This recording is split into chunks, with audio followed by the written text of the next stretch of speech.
Welcome, everyone. We're diving into the future of psychology today. You guys send in some really interesting stuff, YouTube videos from professors, researchers, even a TEDx talk. Oh, yeah, it's a pretty diverse collection. It is. So we're on a mission to unpack what these experts see on the horizon for the field.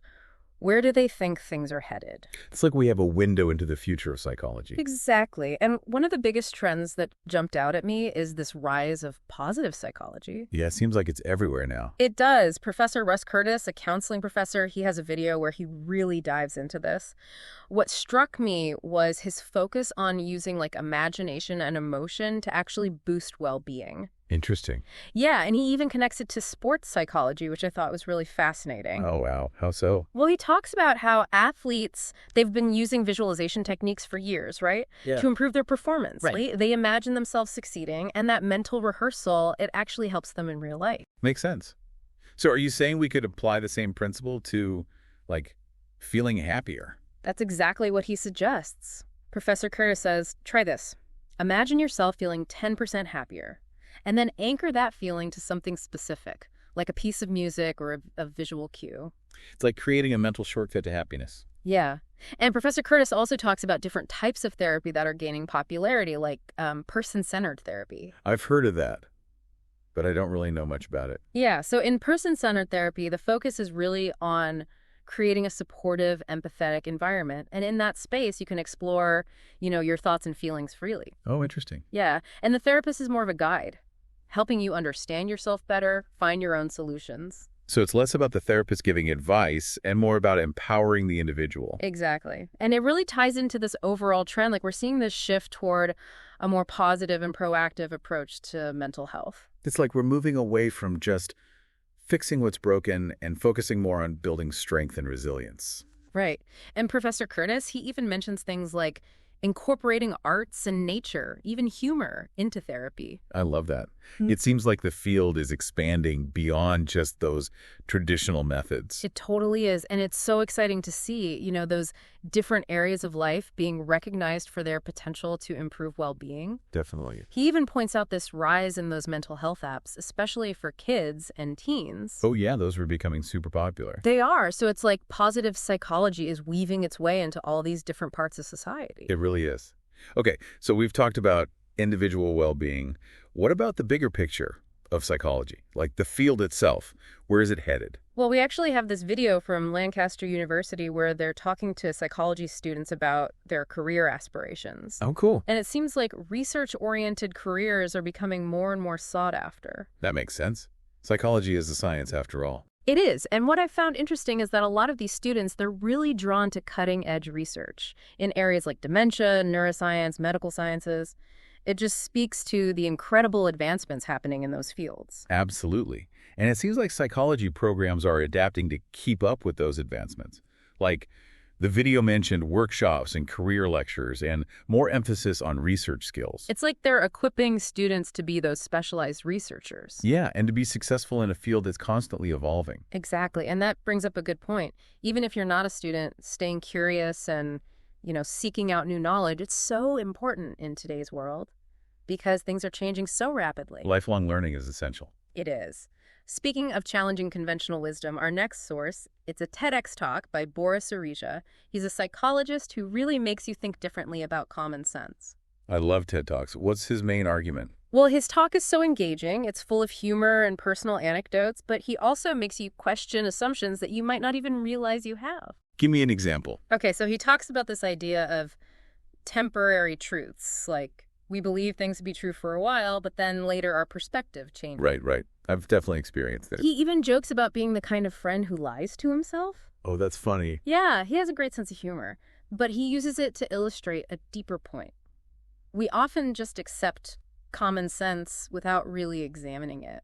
Interesting. I'm starting to see why you said he makes you think differently. Yeah, and one of his examples that really stood out to me, he talks about staying informed through the daily news.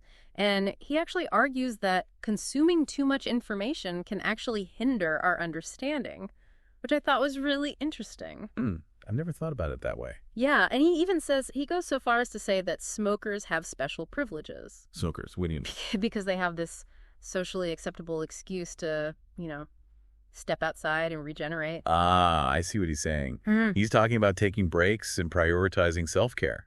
Exactly. It's a provocative statement, but it makes you think about, how we often need those excuses to create space for introspection. I like that, creating space for introspection. Yeah. But what really surprised me was his observation about the benefits of learning a foreign language poorly. Learning a language poorly, how could that be beneficial? Right. It sounds counterintuitive, but he talks about how speaking in a language that he wasn't fluent in allowed him to be more honest and vulnerable. Like those limitations of language, they stripped away the filters and let his true self emerge. That's so fascinating. I never would have thought of it that way. Yeah. And it makes you wonder if sometimes we're holding ourselves back, trying to be too perfect or eloquent. Maybe there's more freedom in embracing our imperfections. That's a really powerful thought. Okay, so we've covered positive psychology, challenging conventional wisdom. What else is on the horizon? Well, our next source takes us into this really intriguing world of artificial intelligence and mental health. We have a video from Dr. Sill. He's a psychiatrist, and he's specifically exploring ChatGPT. Oh, ChatGPT. I've heard so much about that. I know, it's everywhere. And I was blown away by what it can do. It can generate essays, give therapeutic advice. It can even respond empathetically to people's concerns. Wow. It sounds like it has the potential to revolutionize mental health care. It does. But Dr. Sill also acknowledges, the ethical considerations and potential challenges. We're still figuring out how to best integrate this technology while ensuring it's used responsibly. Of course, there are always going to be ethical considerations with any new technology. Right. And Dr. Sill reminds us that we're just in the early stages of this AI revolution. It's crucial to stay informed about its implications. Absolutely. So before we move on, what's resonating with you so far from what we've discussed? It's amazing to think about how much psychology has already changed and how much more it's likely to evolve. All these trends we've talked about, positive psychology, AI, challenging conventional wisdom, it paints a pretty exciting picture of the future. It does. And it's clear that we're moving beyond just focusing on mental illness and towards fostering well-being, helping people actually thrive. It's a really powerful shift. I agree. And it's not just happening in therapy rooms, it's happening in schools and workplaces, even through technology like those mental health apps we talked about. Definitely. Positive psychology is becoming integrated into so many aspects of life. Yeah. It's like we're finally realizing that mental health is just as important as physical health, and that we need to be proactive about promoting well-being. Exactly. And technology is playing a huge role in that shift, too. It is. It really is. We talked about ChatGPT and, its potential to provide support and resources, but it's really just one example of how AI is transforming this whole field. It is. And it's mind-blowing to think about the possibilities. Like, AI can help us analyze tons of data, right? Yeah. To find patterns and trends in mental health. It can even help personalize those treatment plans and develop new interventions. That's incredible. It is incredible. But, as Dr. Sill pointed out, we do need to be mindful of those ethical implications. Of course. And we have to make sure that AI is being used responsibly and ethically and, equitably. Absolutely. It's like we're standing at the edge of this whole new frontier, and we need to proceed with enthusiasm, but also caution, right? Definitely. Yeah. A healthy dose of both.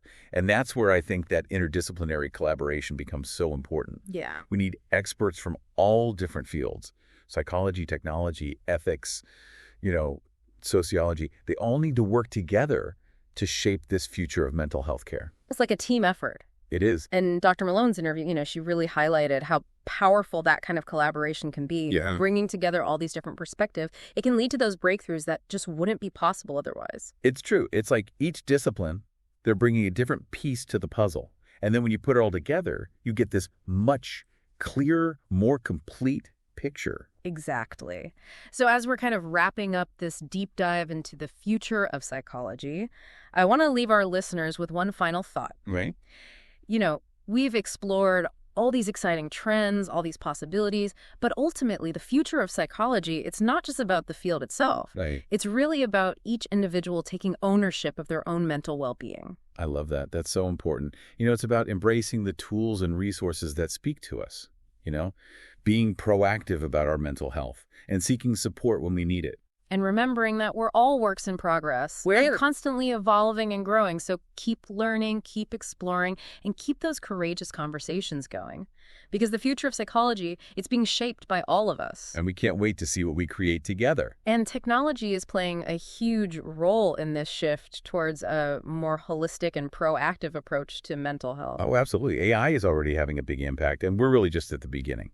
I know it's kind of mind-blowing to think about all the possibilities. Like AI could help us analyze data, right? So we can identify patterns in mental health and then maybe even personalize treatments. Yeah, and potentially develop new interventions too. It's incredible. But, we were talking earlier about ChatGPT and its potential to provide support. Right. But as Dr. Silla pointed out, there are those ethical considerations that we can't ignore. Of course, we have to make sure that AI is being used responsibly and ethically. Absolutely. It's like we're at this crossroads where we need to balance the excitement of what's possible with being cautious about the potential downsides. Exactly. And that's where I think interdisciplinary collaboration becomes even more crucial. I agree. We need experts from all these different fields, psychology, technology, ethics, working together. Right, because if we're going to navigate this new frontier, we need all those different perspectives. It's like each discipline brings its own unique lens to the table. Right, and when you put it all together, you get a much richer understanding of the complex issues we're facing. And hopefully we can come up with better solutions that way. Definitely. So as we wrap up our deep dive into the future of psychology, I want to leave our listeners with this thought. All of these trends we've discussed, they're fascinating and exciting, but ultimately, the future of psychology is not just about the field itself. It's about people, right? It's about individuals. Exactly. It's about each of us taking ownership of our own mental well-being and embracing the tools and resources that work for us. I think that's such an important message. I do too. Yeah. We need to be proactive about our mental health and seek support when we need it. Absolutely. And never forget that we're all works in progress, constantly evolving and growing. So keep learning, keep exploring, and keep those courageous conversations going, because the future of psychology, it's not predetermined. It's being shaped by all of us right now. And that's what makes it so exciting. Exactly. On that note, we want to thank you for joining us on this deep dive into the future of psychology. We hope it sparked some curiosity and given you a glimpse of what's to come. And maybe even inspired you to be a part of shaping that future. We'd love to hear your thoughts, so feel free to connect with us on social media or leave a comment below and let us know what resonated with you most from this conversation. Until next time, keep exploring, keep questioning, and keep believing in the power of psychology to create a better world for all of us. And remember, the future is what we make it.